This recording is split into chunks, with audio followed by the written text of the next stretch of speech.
आप सभी का स्वागत है हमारी आज की विशेष वीडियो में।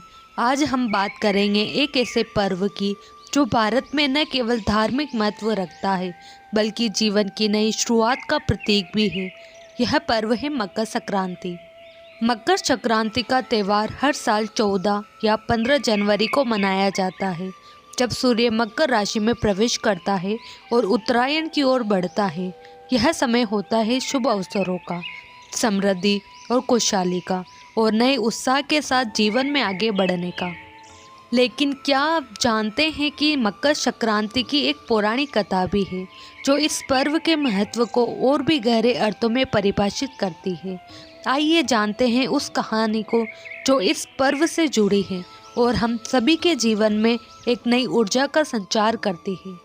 सूर्य संस्कृति में मकर संक्रांति का पर्व ब्रह्मा, विष्णु, महेश, गणेश आदि शक्ति और सूर्य की आराधना एवं उपासना का पावन व्रत है जो तन मन आत्मा को शक्ति प्रदान करता है। संत महर्षियों के अनुसार इसके प्रभाव से वाणी की आत्मा शुद्ध होती है, संकल्प शक्ति बढ़ती है, ज्ञान तंतु विकसित होते हैं। मकर संक्रांति इसी चेतना को विकसित करने वाला पर्व है। यह संपूर्ण भारतवर्ष में किसी न किसी रूप में आयोजित होता है। विष्णु धर्म सूत्र में कहा गया है कि पितरों की आत्मा की शांति के लिए एवं स्वास्थ्य वर्धन तथा सर्व कल्याण के लिए तिल के 6 प्रयोग पुण्यदायक एवं फलदायक होते हैं। तिल जल से स्नान करना, तिल दान करना, तिल से बना भोजन, जल में तिल अर्पण, तिल से आहुति, तिल का उबटन लगाना। सूर्य के उत्तरायण होने के बाद से देवों की ब्रह्म मुहूर्त उपासना का पुण्य काल प्रारंभ हो जाता है। इस काल को ही परा अपरा विद्या की प्राप्ति का काल कहा जाता है। इसे साधना का सिद्धि काल भी कहा गया है। इस काल में देव प्रतिष्ठा, गृह निर्माण, यज्ञ कर्म आदि पुनित कर्म किए जाते हैं।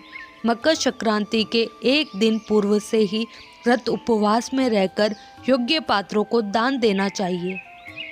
रामायण काल से भारतीय संस्कृति में दैनिक सूर्य पूजा का प्रचलन चला आ रहा है। राम कथा में मर्यादा पुरुषोत्तम श्री राम द्वारा नित्य सूर्य पूजा का उल्लेख मिलता है। राजा भागीरथ सूर्यवंशी थे, जिन्होंने भागीरथ तप साधना के परिणाम स्वरूप पाप नाशिनी गंगा को पृथ्वी पर लाकर अपने पूर्वजों को मोक्ष प्रदान करवाया था। राजा भागीरथ ने अपने पूर्वजों का गंगा जल, अक्षत, तिल से श्राद्ध तर्पण किया था। तब से माघ मकर संक्रांति स्नान और मकर संक्रांति श्राद्ध तर्पण की प्रथा आज तक प्रचलित है। कपिल मुनि के आश्रम पर जिस दिन मातु गंगे का पदार्पण हुआ था वह मकर संक्रांति का दिन था। पावन गंगा जल के स्पर्श मात्र से राजा भागीरथ के पूर्वजों को स्वर्ग की प्राप्ति हुई थी।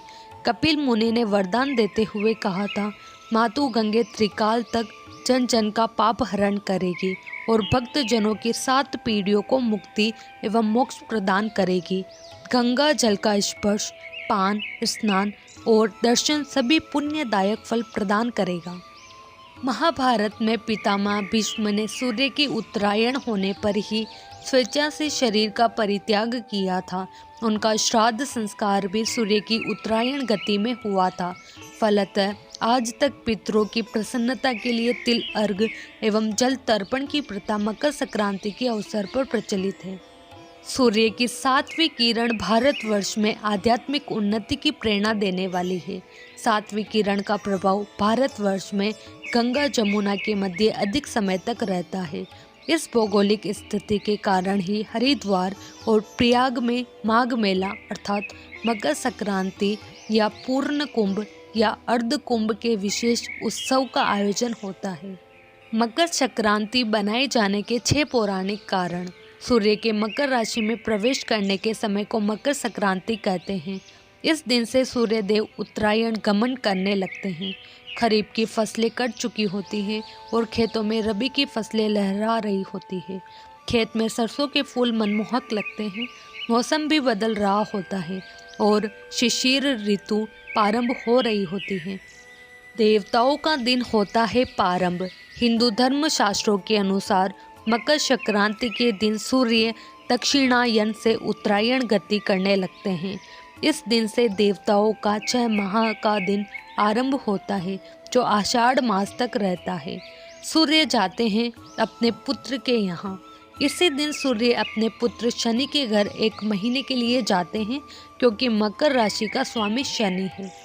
गंगा नदी सागर में जाकर मिली थी। मकर संक्रांति के दिन ही गंगा जी भागीरथ के पीछे पीछे चलकर कपिल मुनि के आश्रम में होती हुई सागर में जाकर मिली थी। महाराज भागीरथ ने अपने पूर्वजों के लिए इस दिन तर्पण किया था, इसलिए मकर संक्रांति पर गंगा सागर में मेला लगता है। राजा भागीरथ ने अपने पूर्वजों का गंगा जल, अक्षत, तिल से श्राद्ध तर्पण किया था। तब से माघ मकर संक्रांति स्नान और मकर संक्रांति श्राद्ध तर्पण की प्रथा आज तक प्रचलित है। देवासुर संग्राम की समाप्ति। इस दिन भगवान विष्णु ने असुरों का अंत करके युद्ध समाप्ति की घोषणा की थी। उन्होंने सभी असुरों के सिरों को मंदार पर्वत में दबा दिया था। इसलिए यह दिन बुराइयों और नकारात्मकता को खत्म करने का दिन भी माना जाता है। भीष्म पितामह ने किया था सूर्य के उत्तरायण होने का इंतजार। महाभारत काल में भीष्म पितामह ने अपनी देह त्यागने के लिए सूर्य के उत्तरायण होने का ही इंतजार किया था। कारण कि उत्तरायण में देह छोड़ने वाली आत्माएं या तो कुछ काल के लिए देवलोक में चली जाती है या पुनर्जन्म के चक्र से उन्हें छुटकारा मिल जाता है। उनका श्राद्ध संस्कार भी सूर्य की उत्तरायण गति में हुआ था। फलतः आज तक पितरों की प्रसन्नता के लिए तिल अर्घ एवं जल तर्पण की प्रथा मकर संक्रांति के अवसर पर प्रचलित है। स्वयं भगवान श्री कृष्ण ने भी उत्तरायण का महत्व बताते हुए गीता में कहा है कि उत्तरायण के 6 मास के शुभ काल में जब सूर्य देव उत्तरायण होते हैं और पृथ्वी प्रकाशमय रहती है, तो इस प्रकाश में शरीर का परित्याग करने से व्यक्ति का पुनर्जन्म नहीं होता। ऐसे लोग ब्रह्म को प्राप्त होते हैं। इसके विपरीत सूर्य के दक्षिणायन होने पर पृथ्वी अंधकारमय होती है और इस अंधकार में शरीर त्याग करने पर पुनः जन्म लेना पड़ता है। सूर्य की 7वीं किरण। सूर्य की 7वीं किरण भारतवर्ष में आध्यात्मिक उन्नति की प्रेरणा देने वाली है। 7वीं किरण का प्रभाव भारतवर्ष में गंगा जमुना के मध्य अधिक समय तक रहता है। इस भौगोलिक स्थिति के कारण ही हरिद्वार और प्रयागराज में माघ मेला अर्थात मकर संक्रांति या पूर्ण कुंभ तथा अर्ध कुंभ के विशेष उत्सव का आयोजन होता है। मकर संक्रांति को किए जाने वाले आध्यात्मिक कार्य। उपासना का पर्व। सूर्य संस्कृति में मकर संक्रांति का पर्व ब्रह्मा, विष्णु, महेश, गणेश, आदि शक्ति और सूर्य की आराधना एवं उपासना का पावन व्रत है, जो तन मन आत्मा को शक्ति प्रदान करता है। तप का पर्व। संत महेशियों के अनुसार इसके प्रभाव से प्राणी की आत्मा शुद्ध होती है, संकल्प शक्ति बढ़ती है, ज्ञान तंतु विकसित होते हैं। मकर संक्रांति इसी चेतना को विकसित करने वाला पर्व है। यह संपूर्ण भारतवर्ष में किसी न किसी रूप में आयोजित होता है। छठ तीला का प्रयोग। विष्णु धर्म सूत्र में कहा गया है कि पितरों की आत्मा की शांति के लिए एवं स्वास्थ्य वर्धन तथा सर्व कल्याण के लिए तिल के 6 प्रयोग पुण्यदायक एवं फलदायक होते हैं। तिल जल से स्नान करना, तिल दान करना, तिल से बना भोजन, जल में तिल अर्पण, तिल से आहुति, तिल का उबटन लगाना। मांगलिक कर्म। सूर्य के उत्तरायण होने के बाद से देवों की ब्रह्म मुहूर्त उपासना का पुण्य काल प्रारंभ हो जाता है। इस काल को ही परा अपरा विद्या की प्राप्ति का काल कहा जाता है। इसे साधना का सिद्धि काल भी कहा गया है।